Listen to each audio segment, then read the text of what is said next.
अनेक लोक कांदिबा समय मुह लुचई दियंती। अनेक लोक कहते जे मु बाहर कांदेनी, मु तकिया तले मुह लुचई लुचई कांदे, मु बाथरूम रे पानी लगे कांदे।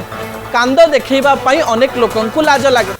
कांदुथिबा व्यक्ति को समस्ते कहती अरे झियो पिलाटे कि कहीं कांदुछु, किंतु आपण को कहीदेवाई चाहिए शरीर पर कांदिले भल।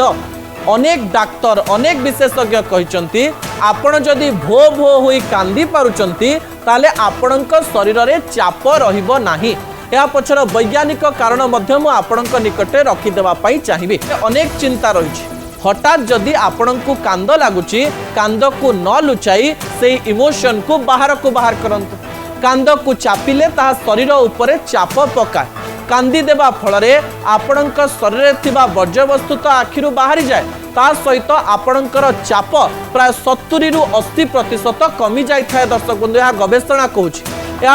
यार आउ गोटे कथा रही जे शरीर में जितेबाला आपण को कांद लगु थाए, आपण चापग्रस्त थांती, शरीर में हॉर्मोन रो डिसबैलेंसेस होता है। जो हॉर्मोन गुड़िक शरीर व्यवस्था को संपूर्ण रूप से हलचल कर दे था एवं यही चाप आपण को भविष्य में विभिन्न बड़ बड़ रोगरू मुक्ति नुहे रोगग्रस्त कर दे था। जदि आपण को डायबिटीज 50 वर्ष रे हबार अच्छी, आपण जदि चाप द्वारा कांद चापी चापी रखुचंती ताले आपण को डायबिटीज 30-35 वर्ष रे हो।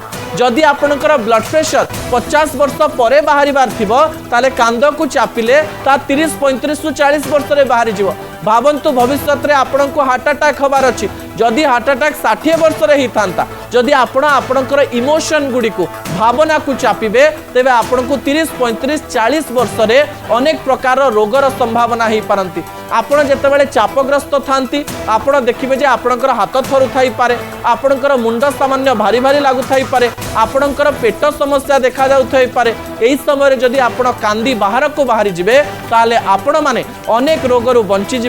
या अमेरिकार अनेक विशेषज्ञ